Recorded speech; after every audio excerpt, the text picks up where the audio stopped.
Mirëmëngjesi të nderuar teleshikues të drita televizion, do të jemi së bashku në emisionin What Happened Today, çfarë ka ndodhur sot. Data sot shënon 11 qershor dhe ne kemi përgatitur disa informacione në lidhje me ngjarjet më të rëndësishme që kanë ndodhur në këtë datë, ku ju ftoj që t'i ndiqni.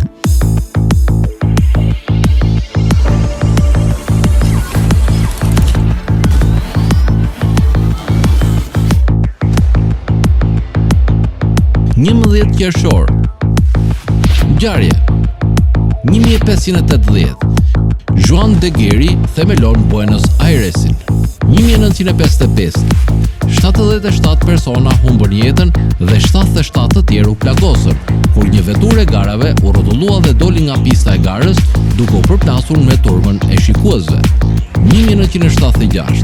Gjykimi i 13 mercenarëve, 10 prej të cilëve britanik, fillon në Angol, me një heshtje të madhe publike lidhur me akuzat konkrete kundër tyre. 1987. Margaret Thatcher udhëheq Partinë Konservatore drejt fitores së tretë radhazi në zgjedhjet e përgjithshme të Britanisë së Madhe. Lindje 1945. Lindi Bekir Musliu, shkrimtar kosovar. Vdekje 1979. Vdiq John Wayne, aktor amerikan. 1982. Vdiq Al Rinker, këngëtar amerikan dhe antar e Eurythmic Boys. 1984. Vdiq Enrico Berlinguer, politikan komunist italian. 1991. Vdiq Cromwell Everson, kompozitor i Afrikës së Jugut. 1993. Vdiq Ray Shirkey, aktor amerikan. 1996.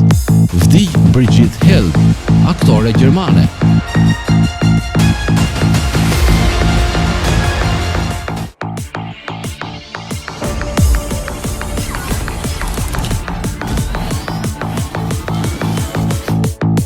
Ndërkohë kemi përgatitur për ju biografinë e John Daltonit, i cili ishte një kimist dhe një meteorolog mjaft i njohur.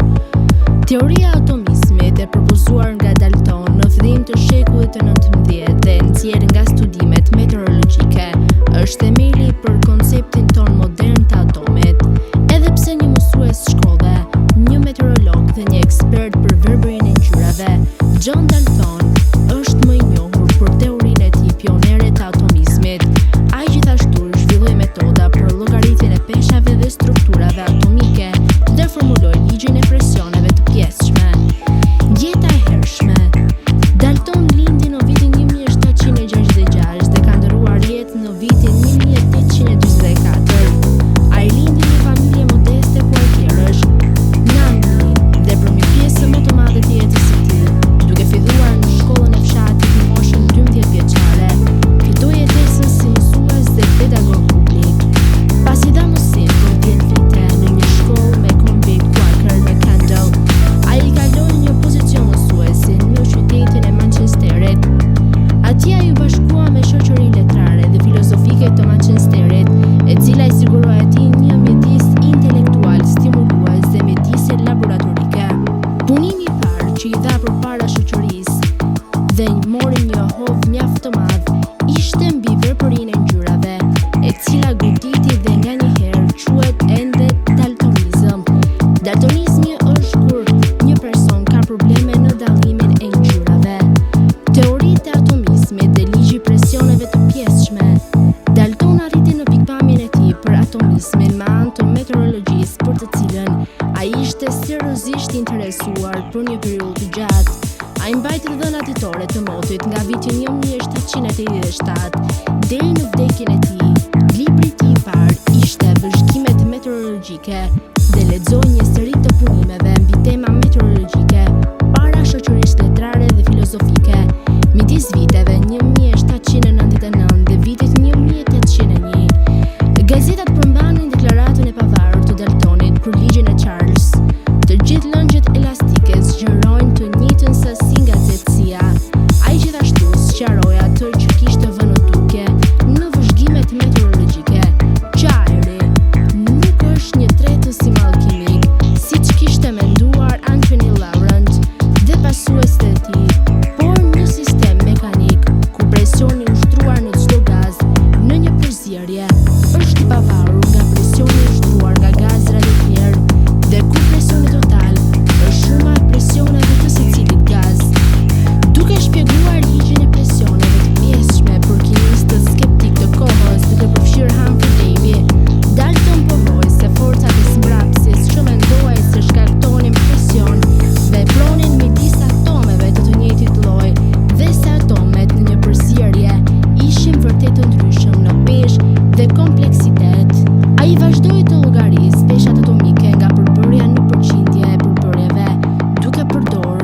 sistem arbitrar për të përcaktuar strukturën e mundshme atomike të secilit përbërës.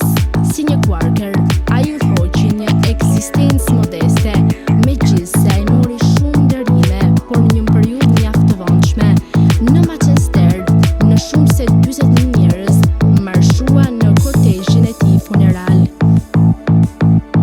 Tani do të kalojmë në rubrikën e shëndeti. Sot kam përsëritur për të folur e vlerave ushqyese të vajit të kastorit, ose siç njihet ndryshe vaji i reçinit.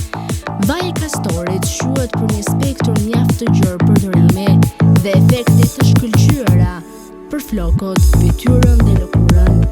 Ajo që e bën të veçantë këtë vaj është përmbajtja në nivelet e larta të një acidi të rrallë yndyror, që quhet acidi rinocelik, i cili mund të gjendet vetëm në këtë vaj dhe në disa lloje të kurkurdhave.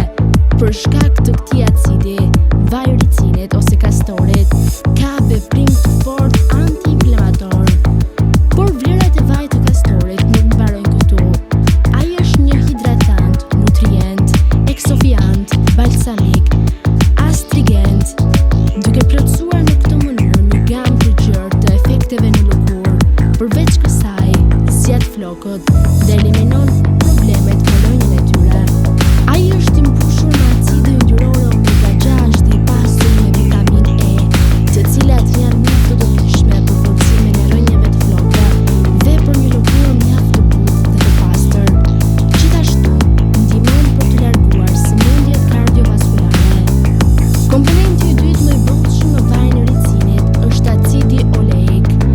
Ashtu si ricinoleik, ai është një acid yndyror omega-9 që gjendet gjithashtu në ushqime të tjera. Acidi oleik është dobishëm për enët e gjakut. Në fakt, është i bollshëm në shumë ushqime që përbëjnë dietën mesetare, pasi acidi oleik ka aftësinë për të mbrojtur trupin nga sëmundje të tilla si hipertensioni. Gjithashtu ndihmon në rritjen e flokëve. Vaji i ricinit është një stimulues për rritjen e flokëve, pasi përbëreti e pasur me omega-9 dhe acid ricinoleik e bën atë një përmirësues që përdoret në locione dhe shampo për të forcuar skalpin.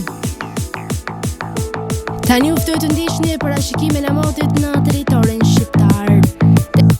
Territori shqiptar për datën 11 qershor 2026 do të karakterizohet nga kushte atmosferike relativisht të qëndrueshme me dominim të kthjellimeve dhe intervale të gjata me diell në pjesën më të madhe të vendit.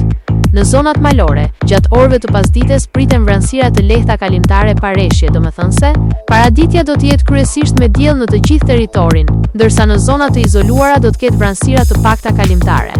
Pasditja vijon me mot të ngrohtë dhe të qëndrueshëm. Temperatura minimale pritet të zbresë deri në 13 gradë Celsius, ndërsa ajo maksimale do të arrijë deri në 33 gradë Celsius. Gjatë ditës priten rreth 10 deri në 12 orë me diell. Era do të fryejë lehtë nga drejtimi veriperëndimor me shpejtësi 2 deri në 5 metra për sekond. Deti do të ketë dallgëzim të ulët rreth 1 deri në 2 ballë. Indeksi ultraviolet për Tiranën pritet të jetë i lartë rreth 8, sipas të dhënave astronomike. Lindja e diellit në Tiranë do të jetë rreth orës 5, ndërsa perëndimi rreth orës 21 minutë. Temperaturat minimale dhe maksimale për disa qytete kryesore të Shqipërisë do të jenë si më poshtë: Shkodër 19 deri në 33 gradë Celsius, Kukës 15 deri në 28 gradë Celsius, Peshkopi 14 deri në 28 gradë Celsius, Tiranë 17 deri në 30 gradë Celsius, Durrës 20 deri në 30 gradë Celsius,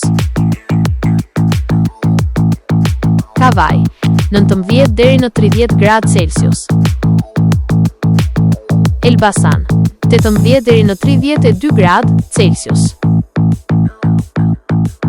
Berat 19 deri në 33 gradë Celsius, Korç 13 deri në 26 gradë Celsius,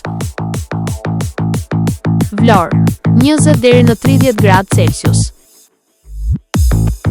Gjirokastër 14 deri në 28 gradë Celsius, Sarandë 20 deri në 30 gradë Celsius. Tani u ftoj të ndiqni parashikimin e motit në territorin e Kosovës. Territori i Kosovës për datën 11 qershor 2026 do të karakterizohet nga mot relativisht i qëndrueshëm me alternime mes kthjellimeve dhe vranësirave kalimtare. Në disa zona gjatë orëve të pasdites nuk përjashtohen zhvillime të izoluara të vranësirave konvektive. Paraditja do të ketë intervale me diell në pjesën më të madhe të territorit, ndërsa pasditja vijon me mot të ngrohtë dhe vranësira të lehta lokale. Temperatura minimale pritet të zbresë deri në 11 gradë Celsius, ndërsa ajo maksimale do të arrijë deri në 29 gradë Celsius. Era do të fryejë lehtë nga drejtimi veriperëndimor me shpejtësi 2 deri në 4 metra për sekond. Indeksi ultraviolet për Prishtinën pritet të jetë i lartë rreth 7. Sipas të dhënave astronomike, lindja e diellit në Prishtinë do të jetë rreth orës 4:50 minuta, ndërsa perëndimi rreth orës 20:20 minuta. Temperaturat minimale dhe maksimale për disa qytete kryesore të Kosovës do të jenë si më poshtë: Mitrovica 12 deri në 28 gradë Celsius, Podujev 11 deri në 27 gradë Celsius, Skënderaj 12 deri në 28 gradë Celsius, Pej 12 deri në 28 gradë Celsius, Prishtinë 12 deri në 28 gradë Celsius, Gjakov 13 deri në 29 gradë Celsius, Malishev 13 deri në 29 gradë Celsius, Gjilan 12 deri në 28 gradë Celsius, Ferizaj 12 deri në 28 gradë Celsius, Kaçanik 11 deri në 27 gradë Celsius, Suharek 13 deri në 29 gradë Celsius, Prizren 13 deri në 29 gradë Celsius. Të nderuar teleshikues të Drita Televizion, kjo ishte gjithçka e përgatitur në këtë emision. Ndërkohë ju ftoj të na ndiqni në rrjetet tona sociale, Instagram, TikTok, Twitter dhe Facebook. Gjithashtu nëse dëshironi që të na ndiqni live, mjafton të klikoni në web drita.tv. Kjo ishte gjithçka e përgatitur në këtë